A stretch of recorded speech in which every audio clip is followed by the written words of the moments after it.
AP Guntur జిల్లాలో kidney racket దందా కలకలం రేపుతోంది. కొంతమంది మోసం చేసి తన కిడ్నీ తీసుకున్నారని ఏపీ గుంటూరుకు చెందిన గార్లపాటి మధుబాబు ఎస్పీకి ఫిర్యాదు చేశాడు. నిందితులపై కఠిన చర్యలు తీసుకోవాలని డిమాండ్ చేశాడు. కిడ్నీ ఇస్తే 30 లక్షలు ఇస్తామని విజయవాడకు చెందిన భాష అనే వ్యక్తి ఫేస్బుక్లో పెట్టినట్టు తెలిపాడు బాధితుడు.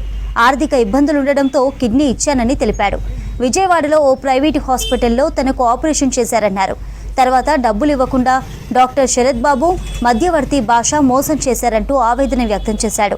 తనలాగే చాలా మందికి డబ్బు ఆశ చూపి కిడ్నీలు తీసుకున్నారని ఆరోపించాడు బాధితుడు.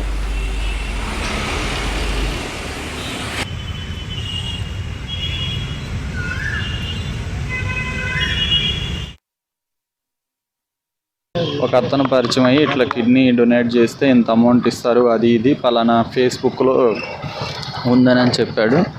సరేనని నేనే ఫేస్బుక్లో సెర్చ్ చేస్తే కిడ్నీ ట్రాన్స్ప్లాంటేషన్ అని ఒక వెబ్సైట్ ఉంది. ఆ వెబ్సైట్ ఓపెన్ చేసి చూస్తే O positive, B positive, need, age 31 to 33 అని చెప్పారు. సరే నేను O పాజిటివే కదా, ఏజ్ 31 కదా అని నేను రిప్లై ఇచ్చాను. కిడ్నీ డొనేట్ చేయాలంటే ఫ్యామిలీ ఫ్రెండ్ అయినా ఉండాలి, లేకపోతే ఫ్యామిలీ బ్లడ్ రిలేషన్ అయినా ఉండాలంట. నేను ఏమీ కాదు కాబట్టి అడ్రస్లు మొత్తం మార్చారు.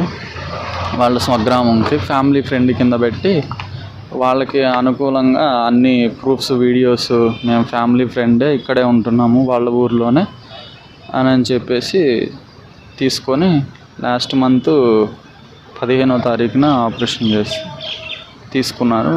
అమౌంట్ అడిగితే ఇవ్వట్లేదు. దానికి తోడు ఫ్యామిలీ ఫ్రెండ్ కింద పెట్టించాము, ఏం చేస్తామన్నట్టుగా మాట్లాడుతున్నారు.